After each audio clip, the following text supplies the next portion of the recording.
Welcome to the Rose Show podcast. Marty, how are you? How's everyone? Leah and the Queen and Rosanna. I got three beautiful ladies and beautiful roses, and I'm the thorn here, huh? You're the old thorn. That's what you call yourself. Roses and thorns, right? Yeah, I guess they go well together, so it's good. It's all good. We're so happy you're here. I'm glad to be Yeah, here. it's going to be fun. Thank you for Awesome. inviting. Well, it's going to be fun. Absolutely. You're always invited. You're the life of the party. Okay, so we'll get started. Well, welcome everyone. Thank you so much for joining us. We have a fantastic panel today with some great people, and we'll be discussing our thoughts on the market, trading, options, psychology, and more. Quick disclaimer, please do not construe this as investment or financial advice. So I'm Rosanna, and I'm here with Marty, Lia, and Archna. So let's begin, and we're going to have lots of fun. So let's go around. Everyone, please introduce yourself and your thoughts on the market these past 2 weeks. Vastly different environment from a few weeks ago. You know what? Let's begin with the old thorn. We'll begin with Marty. Trading since the 1970s. I guess you never give up. Easy. Yeah, I don't give up, but yeah.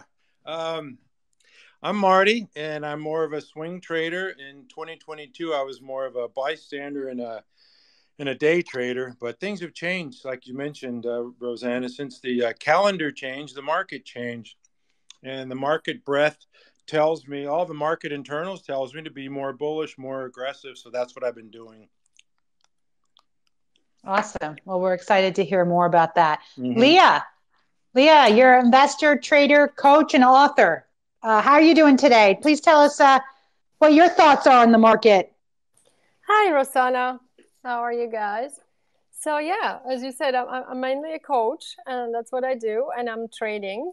So this morning I just day traded Tesla, which is my favorite stock to day trade because it's super volatile. And I don't have much patience, so I like things that are moving fast for day trades. And with the market, I don't know. I mean, we hit the 400 on SPY. It was a super strong resistance, as we could see. Seems like we are chopping again. I don't know. Last Friday, I actually was looking at my year-to-date on my two portfolios, and one was up 10.8%, and the other one was up almost 8%. That's more conservative. And I don't know, like from the past experience, I've only been trading for 3 years. But what I learned is when you feel like excited about your year to date and about your profits, it's probably time to take some off the table. So I did that. I took some of my profits off the table, not all, but I kind of got worried because we rallied so much. And what worries me again also is like all these garbage stocks are rallying, like Carvana, GME, AMC, like you name them. So that I just don't think that's healthy. But again, like what do I know? We don't know. I'm just gonna probably play day by day and see. And I love Marty's idea on the Shopify, which he posted I think 2 days ago. I'm in Shopify for a while, but I actually added a little bit this morning. We'll see if it was a good idea, but seems like the trend is changing to uptrend now. Like the 200 is holding, 200 moving average on daily is holding pretty well. So that was my little purchase, and then I got some Domino pizza. I don't eat it, but I think it's a good, in case we have recession, it's a good stock to have. So that's just my little commentary. I love it. Fun. It's exciting. Domino's Pizza. That's definitely sounds like a great play. Thank you, Lia. Archna, I love your Substacks. I try to read it as much as I can daily, but I'm just so swamped with so much stuff. But yours is very important to me, and you're a fantastic options trader as well. So how are you doing today, and what are your thoughts on the market recently? Yeah, thanks for having me. I day trade very little, but I have an index income substack where I look at the pre-market, I look at what the ES is doing, and based on that, I come up with a trade either in SPY, QQQ, SPX, now that we have all zero DTEs. Um, Before I used to, stack them with, the ETFs. But now I mainly do only SPX index income trades where I either sell a put spread or call spread, or I would do an iron fly. So that's going to be my daily trade for cash flow. And then I do butterflies on SPX. You know, for last Friday, I had a 4,000 pin butterfly, which I took it off on Thursday. Um, you know, I had bought it 3,000, yeah, 39.80, 4,000 for 40.20 for Friday. And I'm like, what if Jamie Dimon says something? Let me take my profit. I took it at 400, you know, at $4 profit. If I had kept it, it would have been full, you know, $2,000 profit. So I do those kind of trades. That is my Substack, but I swing trade other stocks. Like I sold Tesla put spread, which is, you know, today I was able to buy it back for 50% profit. I have Shopify right now and SE. Those are my trades right now that I am looking at. So, yeah, stocks I trade, but it's mostly income kind trades where I don't have to do anything every day. Make some $120 per contract on SPX, either selling or buying, and that's how I do it. Great. Thank you. Yeah. So you know what? Let's start talking about the markets overall, and then we can get down to the sectors and the stocks. I love that shop. I'm also long shop. I have been for quite some time, very small position, but yeah, I'm liking the breadth, like you said, Marty. And what are your thoughts on the new highs and new lows we're seeing? The volume. I think we're noticing some higher volume on the up days compared to the down days. So it looks like improvement. So overall, what are your thoughts on the indices? Yeah, definitely. The new high, new low is definitely, since the year started, has trended towards the bull side, right? The Bears had a good year in 2022, but it's definitely switched like a light switch, So, I like to trend trade, and like the other ladies mentioned, Leah and the Butterfly Queen. I do read your Substack as well. I look at new highs and I like to trend trade. And so there's a lot of stocks, that are leading. People are always looking for leading stocks, leading groups. And there's just a ton of them showing up right now. I could go through and if you want, but if you just want to talk about the indexes, the NASDAQ was the laggard for a long time. It's been trading below its 200 simple moving average since January 18th of 2022, and it's still below it, but it's starting to make a run towards it. And so it is still the lagging. You'd have to consider that the lagging index. But if you take a look at that chart, you can see those big blue average daily volume bars, that are starting to show up, which is the institutional footprints that we look for when, you want to start getting long and being more aggressive in the market. So, if you want to talk indexes, I can do that. But I trade stocks. I trade leading stocks. Let's talk stocks. Okay. Let's talk stocks. Let's go for it all the way. All right. People want to know what the heck is Marty doing. I like the oil and gas field services stock. You could take a look at Tidewater, TDW, making new highs, OII making new highs, and SLB, it's the old Schlumberger. They reported last week, and they're making a new high today as well, just breaking out of bases here. So I know, some people, I have a service and a lot of people don't like oil and gas stocks, but if they're making new highs, that's, even if you don't own them, you have to take notice of that.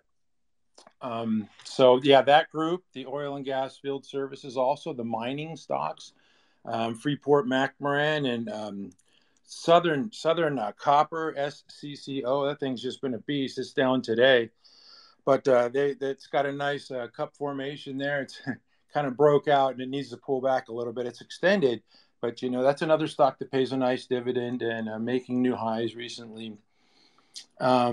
The retail group, I love the retail group. Everybody knows I like Crocs, Deckers, the Buckle, Ross Stores. All those stocks are, near new highs or making new highs, weekly. The steel stocks is another group. STLD, Steel Dynamics, Tenaris, TS. Those stocks are doing well. The semiconductors, it's always nice to have the semiconductors doing well. I know they're cyclical and, traditionally the last, 6 or 7 years, we've been kind of conditioned to, look at AMD and NVIDIA and Qualcomm, but there's been some new semiconductor stocks that have been leading. ACLS is one of them, XLS. I just listened to their conference call last week, and they're growing like crazy. That's a good stock. It's at 100 today, and it's really jumped out, but just keep it on a watch list. Keep watching that for pullbacks. There's a couple other ones in there. Rambus is another one making new highs that I like. Yeah, I mean, new highs are great, right? Love it. And then, yeah, AMKR is another good one. AMKR, PI, I can't pronounce it. Impinj, I guess. All you need to know is the ticker. You don't need to know how to pronounce the company. But that's another one, that's they reported earnings last week, had a muted response, just pulled back to a moving average, and now it's starting to take off. So you got to take advantage of those pullbacks now. It's kind of a different market where the pullbacks are being rewarded instead of, it was once those moving averages were resistance and they were getting rejected and coming down. Now those are acting as support for these leaders. So that's definitely a change in technicals. The machine stocks, Deere, Caterpillar, they're making new highs. Terex is another one that's just coming out of a base. So there's a lot of different groups. And of course, the biotech stock. Roseanne, I know you're a biotech person too. And there's a lot of those. A little, yeah. Yeah. I mean, there's just a lot of them that are doing well. Yeah. I know you can get blown up in them, and people don't like biotech stocks because if they have bad news, they can really blow up in your face. But there's a lot of them that are doing well. Catalyst Pharma, they just bought a new drug from a Japanese company. They licensed it, and they're going to have a new stream of revenue. And this quarter, they're going to update their guidance because of the new revenues and earnings coming from that drug. NVO, I don't know if you've heard of NVO, Novo Nordisk. They have the Wegovy weight loss drug, and that thing's just taken off like crazy. It's extended now. I wouldn't be buying it here, but definitely one to watch. It made another new high today. But there's, just a lot of stocks, a lot of groups that are, performing well. So that tells me to be more bullish in the market. I did day trade a couple of stocks today. I day traded ELF. You guys were mentioning day trades. ELF, CrowdStrike, and InMode. I like InMode. They just raised guidance last week. It's coming up against resistance here, but I'm going to watch that one. And also Generac is another one that I like coming off the lows. Anyway, I've spoken enough. I've given you some ideas, so I'm going to turn it over back to you. Thank you so much. I should have warned everyone, get your pen and paper ready because this is a great list. I love a lot of those, and we share a similar mindset. We speak quite often, and we always bounce stocks off of each other. I have so much fun talking to you, Marty. Great insight. I love the bios and medical and healthcare. They've been working pretty well. Another one I missed, Rosanna, which one you like? Yeah, those electrical contracting manufacturing stocks. Sanmina, that thing is dirt cheap. I know you looked at the balance sheet there, and I like it. I don't know why it's trading. Either Wall Street doesn't believe their story, or they believe the business is going to slow. But there's Plexus and there's JBL. There's a lot of stocks in JBL. Remember that? Yeah. In November we talked about that. Rambus, MBS. Flex, like all those. Flex is making a new high today, so I forgot to mention that group. Definitely a leading group as well. Absolutely. I'll add to that. CPRX in the bios is nice. Yes. AMLX. Remember, we talked about that so many months ago. Yeah, they had some great readout. Yeah, exactly. And then, you know what I like? I think we talked about Intuitive Surgical in the past at another space, ISRG. Yes. But you know what's a really cool one? Am I the only? PRCT. Jump in. Is this the this is a medical systems? They do elective surgeries. Yes, robotic arms. Yeah. Something like that. Yeah, really, really cool. I like all that's all futuristic. Archna, I heard you there. Archna, are you there? Oh, I think we might have lost her. I hope not. So these are all very interesting plays. Lia, do you play any of the biotechs and medical? I do. I actually have XBI. And when I'm looking at the chart, it's also about 200 moving average. It's been like accumulating there for like, oh my God, since August it's in the same level. pretty much looks like a snake, but hopefully we're going to start moving. So I have this one. And then, I mean, the classics like Pfizer, which is having a horrible week. It's really down now. We'll see how it acts now. But you get some dividends there too. And I think like Pfizer, it's probably just the COVID news, the COVID vaccine news that they're publishing right now, and all the new stuff coming out about the vaccine. I think that the stock is reacting to that. But I mean, they have all other stuff. It's not just the vaccine. They have so many other products, right? So I keep that one. I added a little bit on this dip that we had. And yeah, I love what Marty was saying, because it's interesting. Like, most people like to buy stocks that they are on sale, but then you end up in the situation where the dip keeps dipping. And I don't know why psychologically people feel like, oh yeah, the stock is down $10, or sometimes they don't even look at the percentage or the chart and just buy it. But it can keep going lower and lower. And I recently read a book from CMT Association. It was 750 pages book, the level 1, that I read completely through. And they were mentioning that traders actually make more money trading breakouts and stocks in uptrends, even though they psychologically might look too expensive.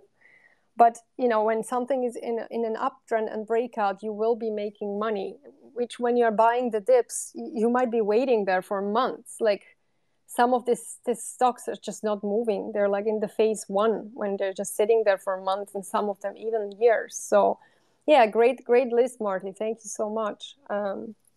So what about the market and my stocks? I mean, I have some tech. I love, for example, now Square has been moving really well this week. The last actually 2-3 weeks. It's now on 200 moving average. I'm going to observe it very closely, how it's reacting there. This stock is moving like yo-yo. It's actually really fun to trade as well, together with Tesla. My 2 favorites to trade, swing trade, day trade, selling options on. And today I actually closed my puts on Tesla just like probably half an hour ago. So they were expiring this Friday, 125 and 115, and I just closed them. I had a bunch of those, and yeah, so that's my little coin to that. I love it. Lia, you're 100% right. Great point that you said about buying breakouts, following the trend. And I know Marty totally does that, because he's always buying into that trend, which is smart. Your trend is your friend. So, it's been difficult market in 22, where, there are a lot of failed breakouts because of a bear market, and we're still in a bear market. We're getting a nice rally right now. This has been a nice breath, as Marty says. I want to go back to Archna. We lost her for a few minutes, and perfect. She's here now. Archna, I know you were an INMD, and I know you had called that one a while back. Are you still playing that one? Yeah. I mean, I had a call spread. Even though it, the earnings, it beat whatever, it gapped down. So yeah, I'm going to have a loss in that call debit spread, but I'm long stock. So my options trade did not work, but I like in mode. So I'm long stock anyways in my long-term account for that. Then now SWAV, it used to run up a lot. It has come down. And it did some kind of takeover today, so I'm just waiting for it to stabilize to get into it too. Very nice. Are you playing any other biotech or healthcare or medical stocks at this time, or any semis or related? I just have Labu $9 calls for June. So, let's see how it goes. But right now, XBI has been, consolidating, trying to go up, but it has one up day and then one down day. So, that's why I thought, I'll just give myself a long time. So I've taken June calls. Hopefully by then it can either break out or, stop me out, whatever. That's where another one that I've played quite often is ABCL in terms of biotech. It's a drug discovery company. And another thing is it's not a US company. So Europe everybody thought it's going to go down, but that has been doing better than even US markets in 2022. So, I'm looking at any tech or biotech stock that is, in Europe or any other place, just to get more diversified. Those sectors are going to be working. If they're going to be working, I'm looking at team. It fell quite a bit. So, if Europe is going to outperform, then why not? Very nice. Speaking of Europe, anyone watching emerging markets, the EEM, ETF, or any other foreign stocks? Anyone playing any of those? Well, I'm looking at SQM, South America, lithium and fertilizer. It's a little down right now, so I initiated back into it. It looks like it's a very strong stock, in my opinion. I like the company. I think commodities still are strong here. I think we have pullbacks, so I jumped into that one. If it doesn't work, I'll jump out. We can't not talk about SMCI. Marty, are you still looking at that one or involved with that one? You were Yeah, I talking am. about foreign stocks, right? Melly, it has had a nice run. Yes, Melly. Yeah, I mean, I thought it would, come to 950,000 kind of play because it had, the downtrend line. So I had a butterfly pinning for 950 to 1,000. It's gone even beyond that. So, but I had bought that butterfly for $1. I had bought almost 25 points butterfly, trying to pin it at that 970 area where the downtrend line was coming, but it skyrocketed. So I lose $1 on it, but I didn't expect this kind of. It's had almost 8 continuous days of, green days. So let's see if it can come down a little bit to test that downtrend line. Maybe I can make it a full winner then. So don't buy Melly for the next few days. Yes, for sure. So let's take a look at any other sectors that anyone's looking at. I know growth has been a place for appreciation lately, but any other sectors that you're focused on besides industrials? I know we discussed about cat and deer. Anything else we're focusing on?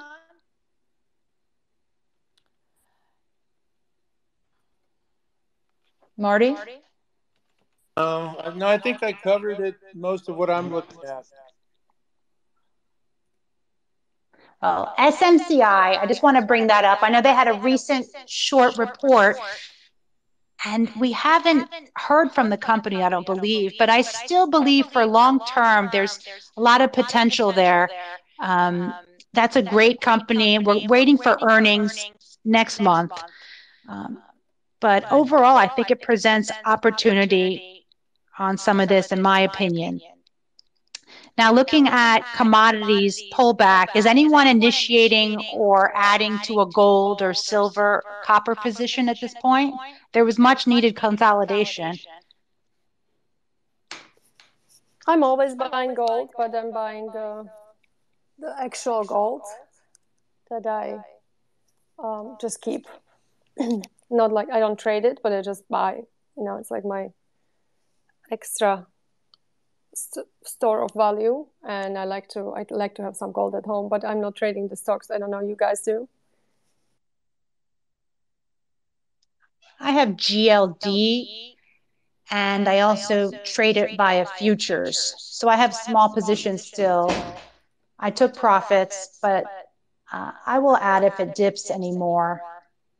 And silver as well. I think that silver is going to probably have more strength, especially if we go into a stagflationary environment at some point later on this year. But I think that those are, and copper, the SCCO, Southern Copper, has had a lot of strength. So that's a great one, a great play. FCX is another one you can play copper with. Those are all very interesting plays. Yeah, And but then, we've had such a big uh-huh, run up. I mean, you should be waiting for a pullback at least. absolutely. I took profits on copper on SCCO Friday. has had 9 continuous consecutive green days. I mean, at least wait for it to come to at least, the 7, check again the 70, or retest at least 70, 68 to 70 area again before getting in, especially for SCCO. Absolutely agree. I have no position in any of that. I actually took profits on copper, but they're very interesting to watch. And then the silver, gold, SLV. So what kind of mindset are we applying? We've been through a lot in 22. Now we've had the market change and it's getting exciting. And Leah touched upon this, how you get a little too excited, you start to think, maybe I should take some profits. So what type of risk management are you applying and mindset for your trades right now? Well, just take profits when you're up a lot on your positions. I short some positions. We'll see how that goes. I like to be hedged, and I'm just buying the dips that I have a basic core 20 companies that I add to. As I said, like today I did a little bit of DPZ. I hold that one in long-term account, and just take it a day by day. I think it's good to look at the price action and come with selective stocks that I want to swing trade and just have my core positions. And I always evaluate them every 3 months and see if I want to stay with those or if something changes with the fundamentals of the company. And then also I like dividend stocks to have the portfolio mixed. At this point, normally I wouldn't do it because I think in my age I just want to be in growth stocks and trade. But for these last 2 years, 22, 23, it's not a bad idea to have some dividend stocks, high dividend stocks, and reinvest the dividends or take the cash. That'd be great. Yeah. Could you talk about any of the dividend stocks that you're invested in or you're looking at? I wouldn't recommend because I'm not allowed to recommend, but I can just tell you guys what I have, some of them. And I was mentioning it in the past spaces. I still have some oil, some natural gas, some REITs. Like I love the O. That's pretty nice. Starwood, and I have the Singapore REITs that I was talking about. I still hold those, which I we'll see how Europe is doing. Actually, Archna said she thinks Europe is going to outperform. I'm not sure about that. I mean, look, we all have opinion, but I'm not feeling that great about Europe and especially UK. I don't think they're out of the woods yet. The recession and economy is always having a hard time longer than in the US. I feel like US recovers much faster. So I add on dips on those, like the Cromwell REIT, about 12% dividends, CWBU, and stuff like that. I think like 30% of one of my portfolio is actually in dividend stocks, which again, like I wouldn't do it otherwise, but considering the market right now, I found it a good idea. I think it's a great idea. I think it's always important to remain diversified and not change our strategy based on the market just showing us better in technicals. Anyone else noticing an echo? I do, yeah. I do, but I do on myself, on you, on everyone. So I don't know what's going on. It's very strange. I'm noticing an echo every time I speak, and now everyone else is speaking. Now you're good. Actually, now you were good. Now I'm good. Okay. Yes. Something glitches with Twitter. Okay. Yeah. That was very strange. Okay, so I do love the dividend idea. I have quite a few myself. I just like to remain diversified. Going back upon commodities, agree with you, Archna. It's important to wait for pullbacks. Of course, none of this is ever a buy recommendation. We're just having discussions about what we see. And it's been, last week was a crazy run in copper. So I actually sold on Friday, but I'm just watching it for maybe another reentry. We'll have to see what happens, what it does. I'm not targeting it right now. But, this all goes involved with the mindset. We want to still it's still a bear market. We're not out of the woods. This may be transitory. rally, bear market rally. We don't know what it is, and we don't need to predict. We follow price and we follow the trend as we can, but remain vigilant because it can change at any time. Reduced position sizing is what I always speak about. That's what I've been utilizing even right now. I mean, every time if I initiate, I much smaller than I normally do, and I try to keep a significant amount of cash, which is very important as well for me. So I don't chase, and I try to avoid breakouts, but it's true to follow the trend, and that's really most effective.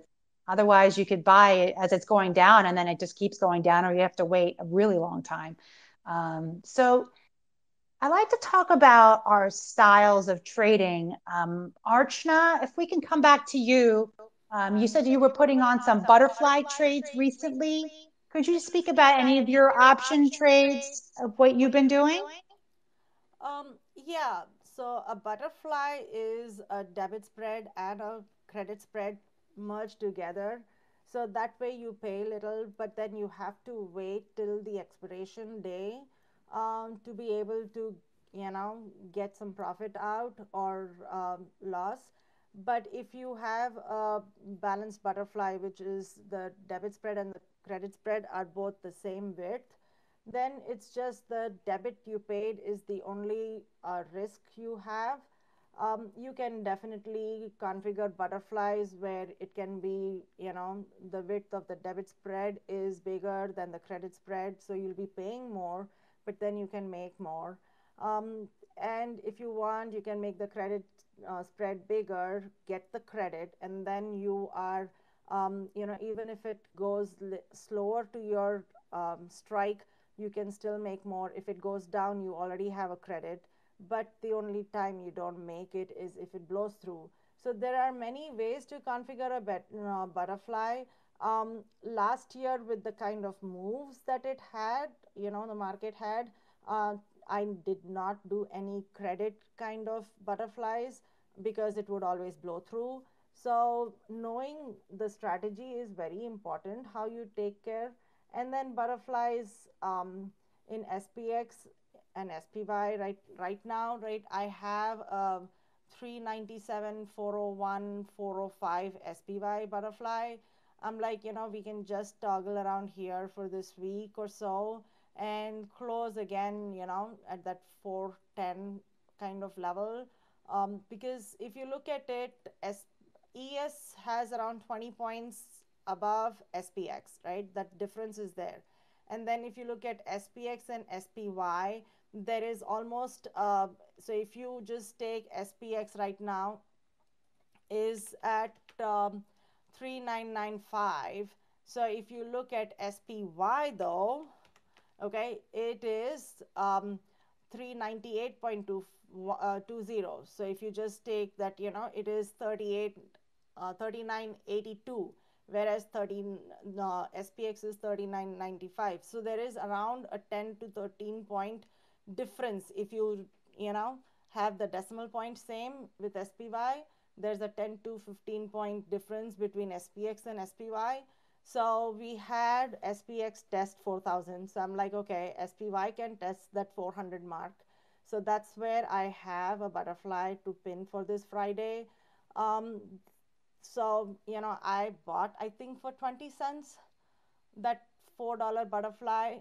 So if it pins at around 400 to 401 this Friday, that 20 cents butterfly will be a $400 winner. So yeah, but if it doesn't, if it doesn't go there, I lose only 20 bucks, right? So that's how I manage my risk. I'm doing either a debit spread or a butterfly to manage my risk. um, I'm doing less credit trades now because the volatility is down. So that's what I have. I'm looking at it, if the market keeps going, we can have QQQ come to that 300 round number again, right? If everything is going to some round number, why not QQQ to some round number at around 290, 300? So I'm just looking how and when to put something there, either a debit spread initially and then convert it to a butterfly. So I'm just looking at that. I don't want to play earnings because I don't know what is going to happen. So that's how I'm trading. I'm trading the indices more actually. Very nice. Thank you. And that's why you're the butterfly queen. So that would be a bullish butterfly call, correct? Yes. Very nice. I have hedges though. I mean, I have a butterfly on SPY for March quarterly. You know, if we come to that 3800 again. So I have that kind of a hedge butterfly already. So that I am not with protection. So I like the risk management involved with that. So thank you for sharing. Marty, we haven't heard from you in a bit. Tell us, when you're trading these stocks, what are you most focused on? Are you looking at the technicals, the fundamentals, a blend of both? And are you using shares or are you doing some options as well? Like last year was a good year to sell premium, right? We talked about that, doing that a little bit. Usually with options, though, I'll just do, naked calls long. Like right now, I bought the CrowdStrike February monthly 110s. But no, typically with the market, I kind of allow the market to dictate to me. First, it has to prove itself, right? And right now, like I told you, I was a trend trader, right? So typically, like last year, the trend was down, right? So their stocks were rallying weekly up to moving averages and being rejected and going lower. Like every time, a stock would go up to a moving average, or the averages, the markets would go up to a moving average. People would get excited, then they'll get rejected. And that was kind of depressing. But this year, it's changed a little bit. And of course, there's always a bull market somewhere. And last year, it was in the oil and gas stocks, but I'm seeing a lot of them. So I'm being drawn in to the market by the action of the stocks, what I would consider leading stocks. Stocks making new highs to me are leading stocks. That's kind of what you want, right? Higher prices for your stock. I'm taking a look at like Lamb Weston, right? It's a French fry potato company, right? This thing has just been trending beautifully, and then it pulls back to moving averages, and then goes higher, pulls back to moving averages, and you can see a lot of stocks doing that. Iridium is another one. I didn't talk about the telecom communications wireless group, but Iridium's another one that just kind of trades up with volume, then pulls back to moving averages on light volume. So it gives you an opportunity to pick up a stock. I'm not recommending buying anything, but this is what I've been doing in a stock like Catalyst. You talked about Catalyst earlier, and if you could take a look at that stock from like last July, it's just been running along with its moving averages, and every time it pulls back to its 50, it gets supported, and it's just been doing this for 7 or 8 months. And so that's what I look for, is stocks trending above their moving averages and finding support there, and that is a trending stock, and that's what I like to trade, is the trend. I mentioned Crocs earlier. I bought Crocs around $80, and it's been trending as well, and just been pulling back in light volume to its moving averages. It's a little extended now, but that's what I look for in a trend trading. And last year was really tough. This year has been really nice, but it's only been a couple of weeks, so I take it one day at a time, and I let price dictate what I'm going to do. I don't go into the market with a mindset like I'm going to just destroy the thing today, because that's when I get my butt kicked and I end up, drinking a fifth of whiskey or something like that. I'm just kidding. Everything in moderation. Yeah. I agree with you. Absolutely. Yeah. We can't get ahead of ourselves, and Yeah. otherwise, Yeah. we suffer consequences. And Right. looking at Crocs, I love that buy in the Yeah. 80s. Well, Apparently, you are a discount shopper as well. hey, somebody mentioned a recession earlier. They're worried about Europe, and I just figure, the news, everybody, the market knows the news, so if stocks are going higher, all that stuff's priced in. I'm not going to not buy a stock because, I think there's going to be a recession in the summer or something. It's just, I just look at the market and allow the markets to prove themselves, and allow leading stocks to trend higher. And So it's been a lot better since I'd say last October. It really started acting a little better. Yeah, so that's the way I play the market. That's the way I trade. I love it. It sounds strategy. Absolutely keep an open mind and remain flexible. Yeah. That's the way to go. And Yeah. I like Crocs. You're a customer and a shareholder, Yeah. right? Yeah. No, Webby calls me Mr. Crocs because I blew up in 2007, and we had a long discussion about it. So he calls me Mr. Crocs, but I do like the product and I do like the stock. So I got to admit to that. But I yeah, like be that. flexible. Be flexible. You got to, and you got to blow like a palm tree in the wind, right? You got to bend. You got to bend with the market a Exactly. little bit. Yeah. Exactly So right, Mr. Crocs. Yeah, yeah, exactly right. I agree with you. yeah. Lia, I want to bring up options trading. I know you did a lot of selling puts, and we always talk about the bull put spreads that we've done in the past. Could you share with us? Have you been doing a lot of options trading lately with any of these stocks? I actually wasn't this year because the VIX is really low, and even like the Tesla premium, I got barely nothing. so I didn't do much actually this year. Last year was amazing. I was selling puts all the time, and I was very active with that. But this year it was pretty quiet. I mean, the stocks are rallying so nicely that I was focusing more on that actually, on just equities this year.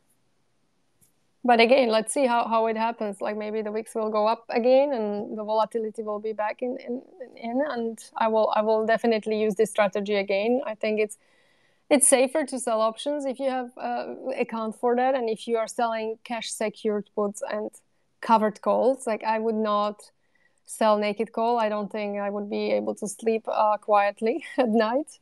So I just do, as I said, cash secure puts and the bear put spreads, bull put spreads. That's a great strategy to limit your risk, of course. If you just want to like buy options, you also sell them. That way you're losing less money if you're wrong. But again, this year I wasn't very active with this strategy. Agree. Yeah, we talked about it a lot last year when VIX was higher. Premiums are higher. So this, with now the VIX being low, I think it's in the teens. I haven't looked today. I think it's like low, like 17, 18 or something like that. Correct me if I'm wrong. I'm probably didn't look today, but yeah. So with that in mind, it's about 19 today. 19. Okay. So yeah. Thank you. So yeah, it's low, like Marty said, going long calls seems much more interest, debit spreads like that. And then, buying premium would make more sense for me. Let's talk a little bit about the elephant in the room, and that's the Fed. We're not going to go too much into macro and bore, put everyone to sleep here. But, I think it's important. We always say, don't fight the Fed. Just like to know all of your thoughts on the Fed and inflation and what you've been thinking about these rate hikes. Because there's a lot of talk about pauses coming. Some people are saying pivots and everything. Archna, could you tell us your thinking on that? I'm not a macro person, so the only thing that I do is I look at the dollar and I look at TLT, and dollar is, if you look at it, it is come to a support at around 102. So that is the reason I am still not going, all in with kind of just buying calls. I'm doing call debit spreads because anytime we can have a pop now in dollar. It has reached a, yeah, it can definitely test 100. Why not? But we are getting close to dollar getting supported. That's the reason I am still being little tentative. And if QQQ can stay above 300, then whatever the Fed did, probably we are in soft landing. That's how I'm thinking. I go by price action. I am not a macro person at all, so I'm the wrong person to give any views on that. um, but if QQQ starts outperforming in this first quarter after earnings, then whatever the Fed has done probably has worked for at least this year. That's how I'm looking at it. That's great. I love your technical input. I appreciate that. Follow price. Marty, what are your thoughts on Fed? Do you even have any thoughts about the Fed? Do you think about them? You think about them at night? I have no thoughts. My saying is no brains, no headaches. That's always good. What are you thinking? They've interjected themselves into this market like never before, so you have to pay attention to the Fed, unfortunately. I'm old enough to remember when you only heard from the Fed chairman after a meeting, we're going to keep rates the same, we're going to raise or lower, whatever. But now they seem to be on all the time, right? They've got their own little talk shows. But yeah, you have to pay attention to the Fed, of course, because they dictate rates, and I was going to say, somebody mentioned REITs earlier. It might have been you, Rosanna. And you would think that in a rising interest rate environment that the REITs would be getting crushed, but they're doing pretty well. And some of the finance stocks are doing pretty well. So I'm thinking the market is kind of got the Fed figured out. And I think the people who are on the pivot crowd, I think they're going to be highly disappointed. I don't think there's going to be a pivot for a while, but they might pause, and let the market work itself out, because all those interest rate hikes that they inputted in 2022, they're going to filter into the system in 2023. And so we're going to have to, wait and see what kind of damage that's going to do to the economy. But the market, I'm always a market guy. So I always think that the market has it figured out. And is not going to be too reactive to the Fed, hopefully. As we know they're going to raise rates a little bit here, a quarter point or whatever, but they're going to be through pretty soon. And I believe typically after about 11 months after the initial hike is that when the market starts doing a little better. So hopefully they're through pretty soon. I think they are. One thing that they're pretty consistent at is they're usually wrong. They're going to probably overshoot. They go, the pendulum swings both ways, right?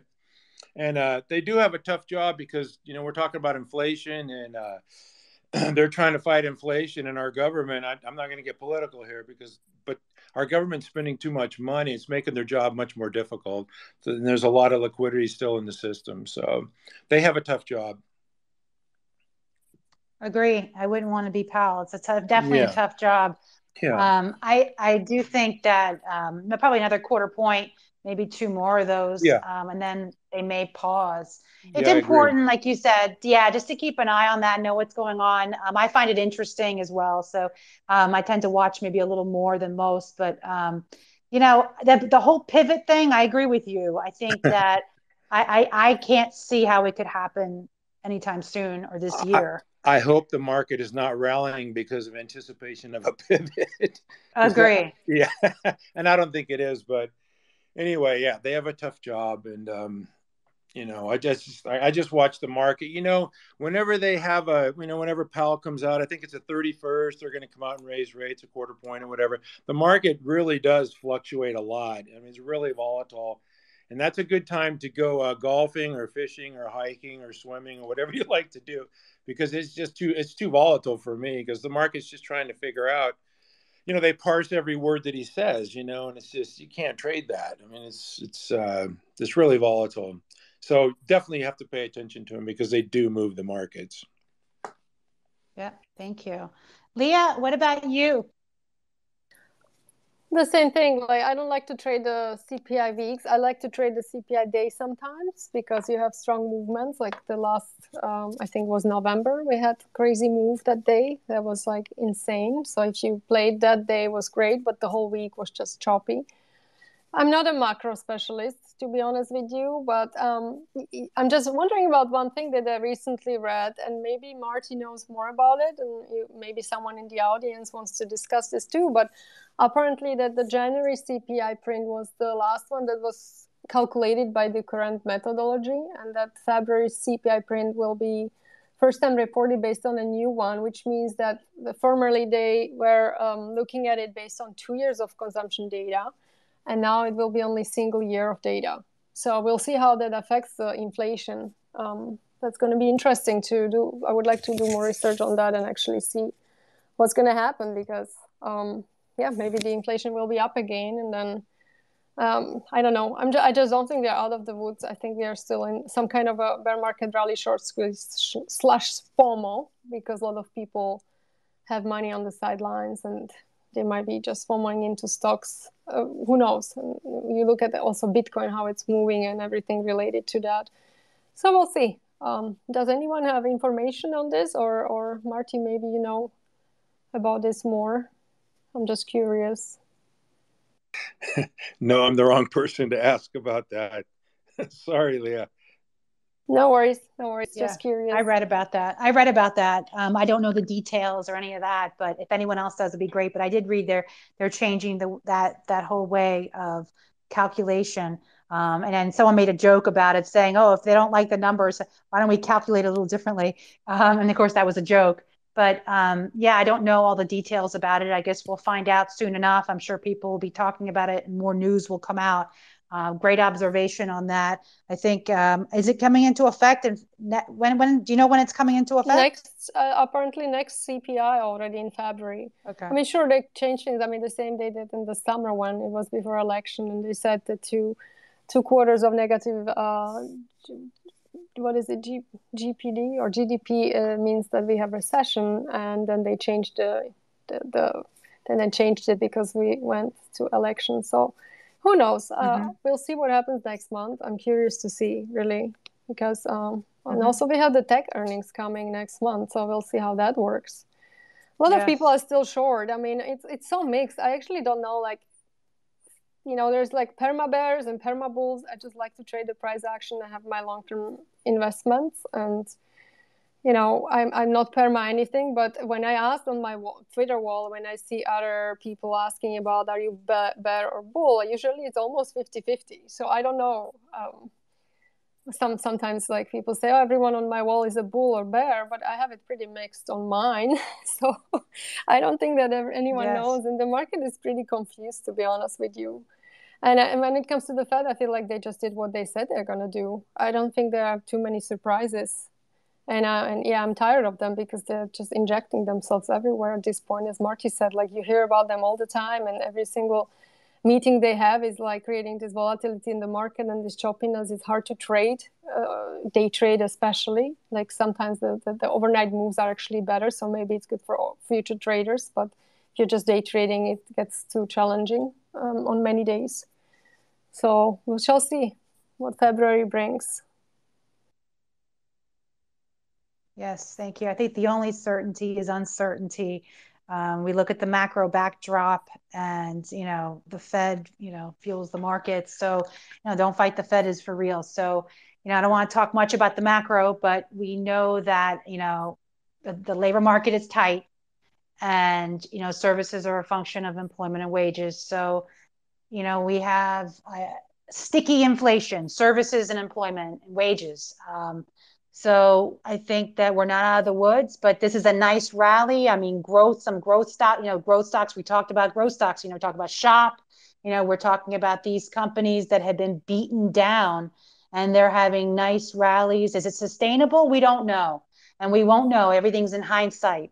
So for now, all we could do is follow price, follow the trend, of course, with risk management as tops.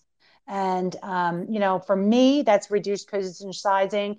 Of course, everything we discuss here is not a buy recommendation or a sell recommendation. We're not here to scare you out of positions or to entice positions, but we're just having a great discussion today with some amazing people. And I have to say, I'm so grateful to be here with all of you. We have Marty, who has vast experience, not implying that you're of any age, but you have a lot of wisdom, and you have experience seeing so many bear markets. And I've lived through quite a few of them myself, and I've traded since about 2000. So I've experienced, the dot bomb and the 2008 and, and other, major pullbacks in between. And, one thing we learn is that the market is very humbling. So when you think you have an edge is when you have to be even more careful. So mindset is important to being confident, but not overconfident. And just exercise caution, because we don't know where we're headed. And I guess we never really do, but because anything could happen. But right now, these are, difficult times and, high debt, high inflation. And so all we can do is follow price. So let's just wrap up with these sectors and stocks that we're looking at. The semis, and we were talking about the semis and related, and then the echo started, and we all started to echo. I started echoing, and it was hard to make sense of some of them. SMCI, which is not a semi, it's more of a green computing super microcomputers, so servers and everything like that. And that is to me a very fundamentally interesting company. They've consistently beat their earnings, and then they keep raising them. That's going to be one to watch going into their next earnings. And then ACLS and ON. I don't think we mentioned ON Semi. And that's been one we've spoken about. I think, Marty, you and I have spoken about that. And I've been in and out of that stock, and I am long that stock. I like their fundamentals as well. So commodities to me are something that I'm watching on, maybe some pullbacks. I have small positions in some, but I've taken a lot of profits in there. And, the other innovative companies. And I want to just talk about long-term investing. I know all three of you are all long-term investors. You add shares for the long term, and I like to scale into positions. And I do believe we should talk about bear markets being opportunities. And everyone talks about the long-term growth. And when you look at charts, you always see that there's an upward trend. And long-term, that's where you build your net worth over time. And it's when you buy, it's the price you buy, it's how you buy that is where your money's made. And that's a common motto, a common theme in real estate. You make your money when you buy. And that just basically means to buy right. Like Marty buying Crocs in the 80s. Oh, I'm so jealous of you. That's a great buy, in my opinion. So great, good for you. That's awesome. So I like to scale into positions, and I look for opportunities. Now, challenges bring opportunities. And I know we're all of us here are positive mindset, and we know that to be true. We've looked at history, and we see that there are opportunities. So what I like to talk about is what you're focused on, if anything, for the long term for appreciation. And I'll just start with me. I'm looking for innovation for the future. And AI, autonomous equipment. Now we have productivity issues. There's reduced productivity, less output per input. So this challenge brings forth new industries. So there's growth, there's opportunities there. So we're looking at more autonomous equipment, AI, automated. So I'm targeting a vast amount of companies. That's what we're talking about. PRCT, intuitive surgical, these robotic arms, these new ways. It's a way of revolutionizing industries. And so to me, that's where I'm looking at. And then cybersecurity, I've spoken about that sector significantly over the past year. To me, it's a backbone. It's of e-commerce, of tech. Cybersecurity is a necessity. As we work remotely, we need cybersecurity. And that, to me, Palo Alto had great earnings. CrowdStrike, I am long CrowdStrike, and make that disclosure. Not by recommendations. I never repeated that enough times here. Fortinet, these are all great companies for the long term, in my opinion. What say you, all of you, for long-term investing as bear markets or opportunities? Rosanna? Yes. Is it my turn? Can I raise my hand? Yes, please jump in. This could be its own space as long-term investing, because there's a lot of complexities to it. And I think the most important construct is time in the market, and how much time do you have? Like right now I'm 66, so I've done my thing, and I'm pulling distributions out. But if I was 26, you have a huge advantage of time. And some of the stocks that I'll name 5 of them that I've had for a long time. And the beauty of just putting in dollar cost averaging every month. And you can do this with the SPY or whatever, the QQQs, because eventually they're going to go up over time, right? We have a left track record, but Bristol Myers is one that I've been buying since the 90s. And I joke with Mike Webster about it. It breaks out every time Halley's Comet comes around. It's been since it was $75 in 1999, and now it's $72. But I keep putting money into it, and you do the drip system, the dividend reinvestment, and it compounds. And the magic of compounding is pretty powerful over time if you have the time. Target is another one. Just a stock that's done a little better on appreciation than Bristol Myers. But so when you're dollar cost averaging, you don't really want the stock to go up, or you don't really care if it goes up, because if it comes down, you're buying more shares. So it's advantageous to you if the stock is lower priced, or if there's a bear market, you just keep buying. So that's the difference, long-term investing, than being a trend trader, a growth stock trader. I mean, you still have to watch these things, because any company can go out of business, right? As you're saying, Rosanna, there's always innovation, right? That's always pushing companies to do better, right? Competition is good. It makes our lives better and the consumers' lives better. But you don't need to buy stocks that are life-changing, like Apple was obviously life-changing, and Amazon. You can just buy stuff like Coca-Cola, which is another one. It's not flashy, but it pays a dividend if you do the drip system. And General Mills is another one that I've owned for a long time, and I just keep buying them, month after month. So that's kind of my style. And I think if you have time, if you're young and you have time, it's a great way to build a nest egg of wealth, so you're comfortable when you're ready to retire. So I think time is the most important construct in the market. And I just want to say before I go that I have 4 pillars for living. Is you've got to earn somewhere along the line. You got to get a job and make money, right? That's pillar number 1. You have to be you have to get a job. You have to earn. Then 2, you have to save, because it doesn't matter how much money you make if you don't save.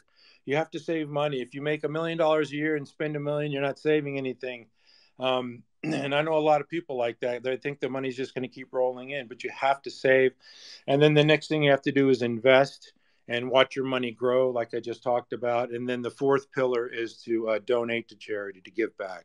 So those are my 4 pillars for life. So I think I've spoken enough. And but this would be a good space for just long-term investing, because I think it's important to build your nest egg, over time. And if you're younger and you can do that, then you don't have to take as much risk. You can just buy stocks and watch them grow over time. Thank you. Thank you so much. I love that, the 4 pillars. And the last one, giving back. And that's what we're here, giving our time, and you guys sharing your vast knowledge, and really appreciate you, Marty and Lia and Archna. And I agree, long-term investing is its own space, its own pocket, its own topic. It's its own animal, as you could say. And fundamentals matter. And I use that term a lot. Fundamentals do matter for long-term, even for me, fundamentals are tops. So, and I always look at that. And another stock that I think we both have it, I have it long-term, I've had it for a while, is GIS, General Mills. And I like dividends as well, as you said, I for long-term, and Coca-Cola is a great one. Those are like staples that, people aren't willing to give up, and great defensive and just great companies for the long term. Agree with you there. But yeah, fundamentals matter to me. Lia, how are you with long-term investing? I know you're a long-term investor as well. Yes, I am. And I'm actually waiting to allocate more money into SPY and just have some of those, because I currently don't hold any ETF, SPY or QQQ. I just have individual stocks. Like, sure, the biotech is one, but like the standard ones, I don't have anything like that. And I was trading this volatility the last 2 years, and now I'm just, okay, let me get some SPY and just invest every month the same amount into SPY. And that's what I'm going to start doing this year. Just have it a little bit spread out, to have like SPY that I won't touch, and then have my individual stocks, and then day trade a little bit. and have some dividend stocks. And as Marty said, I mean, saving and investing is very important. Have some cash aside for emergencies so you don't get stuck, because even people that are young, they have emergencies. I recently had a friend who was 44 and got a heart attack. He worked in finance and now he's super sick. He might even lose his job. So you never know. Life is, things are happening unexpectedly, and we need to make sure that we have insurance and we have money on the side, and yeah, just live by this. And I love the charity aspect. I donate also a little bit. I have like some interesting things that I like to donate on a monthly basis. I just put it on autopay. I love different charities and organizations, so that's a very good one, Marty. Thanks for mentioning that. Yeah, that's what I do right now.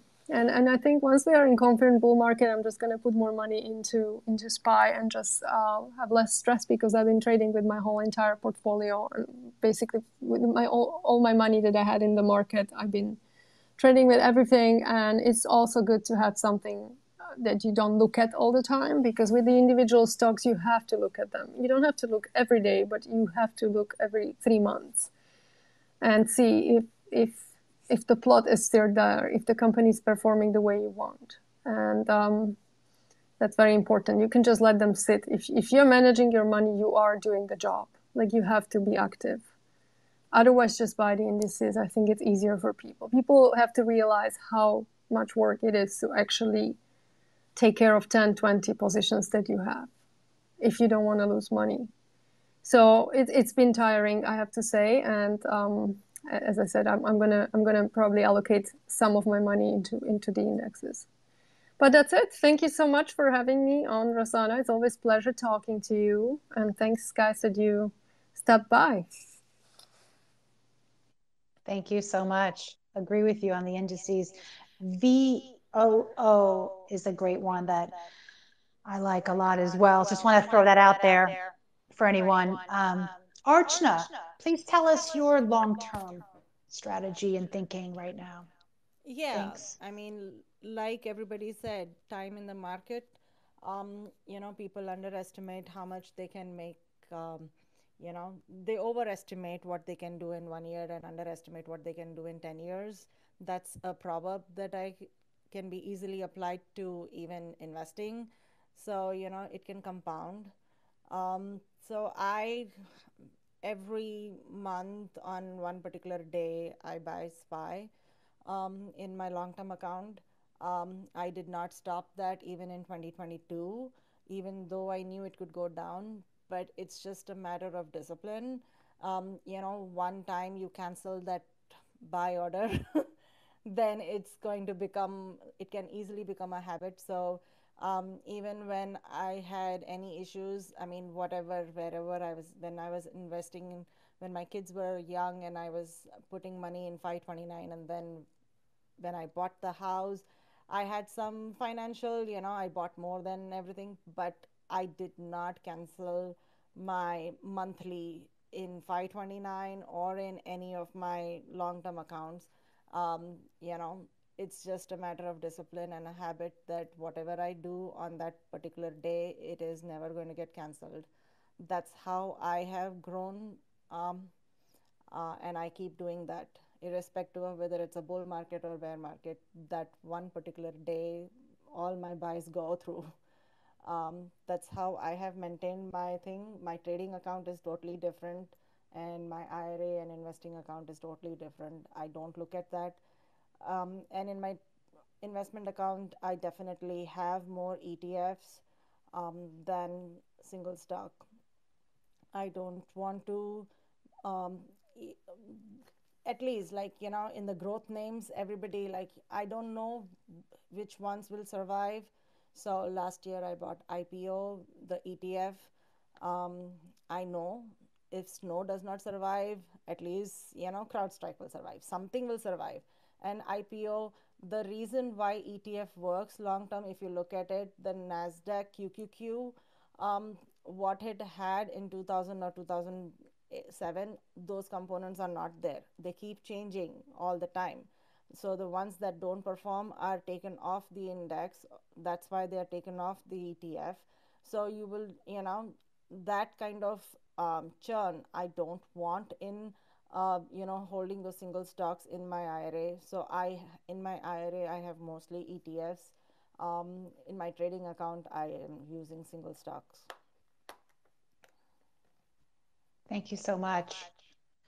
Great points you all make, and I appreciate all your valuable input. Hopefully, we're able to impart and share our knowledge and enlighten others. And so I appreciate all of it. Now, I just want to go around one last time. Marty, we'll start with you. Please tell us that service that you mentioned that you have available. I don't think many know about that. I only know about it because we're friends and we talk. But could you tell us about that great service you have so people can stay in touch with you? And anything else I missed that you want to mention, please? Yeah, I do have a service. I put out a report in the morning and in the afternoon, every day the market's open, just my thoughts and ideas and stocks that I'm looking at. It's a routine that I've done for like 25 years, kind of refined it a little bit.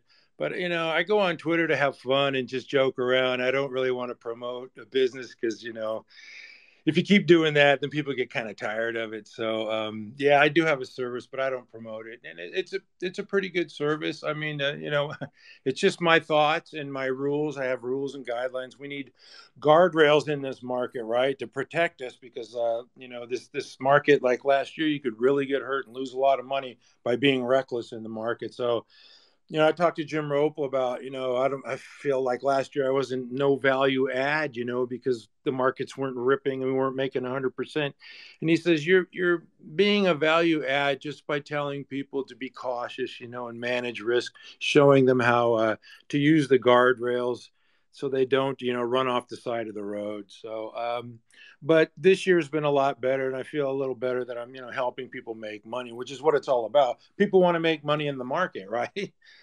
So, yeah, I do have a service. I think, I do the best I can. I put a lot of time into it, put a lot of research into it, but it's just the same thing that I've been doing for 25 years, and I've just kind of refined it a little bit.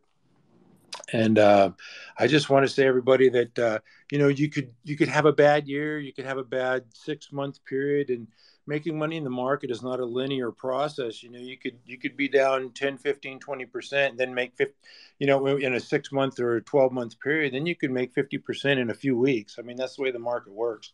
You get those face ripper rallies and you get aggressive, you can make a lot of money in a short time if you're a trend trader. So you never give up on yourself. You never give up on your process, and never give up on your family. Never give up on your friends. So you never give up. So that's my message. I love it. Never give up. No, I don't. Remain consistent. Yes. Remain consistent, patient.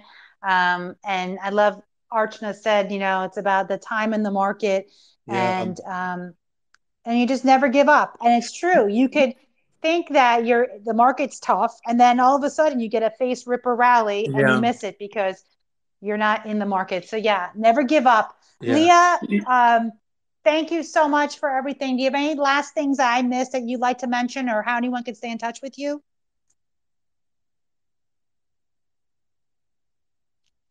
Or Archna? Yeah, like Marty said, whatever he writes daily, I think probably he started as his own homework that he started using it. That's how I started my index income Substack. I used to do these kind of trades, so I just wanted to make it, if you write it down, it becomes more refined in your thought, and that's how I started my Substack.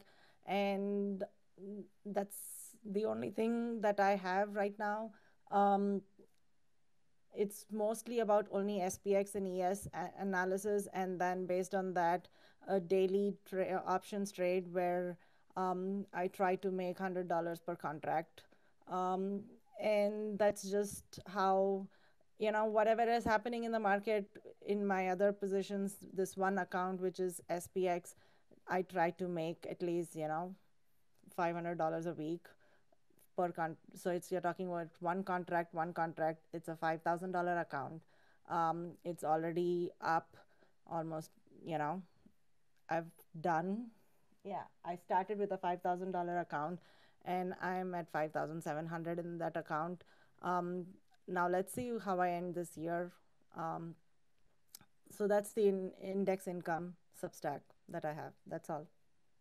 Thank you so much. Now, everyone, make sure you follow all of these people, wonderful people, Marty, Lia, Archna. And the most important thing is that you guys are passionate about what you do and you share what you're doing with other people. And we appreciate it. Thank you so much for your time and speaking with us today. And thank you to everyone who listened today. We appreciate all of you. And we're all in this together. And yes, like Marty said, we're here to make money in the market. That's what we want to do. And so hopefully, I wish everyone the best, and we'll talk soon. Thank you. Thank Bye. you. Bye-bye. Bye-bye. Thank you for listening to the Rose Show podcast. Please visit RosannaPrestia.com for more episodes. See you soon.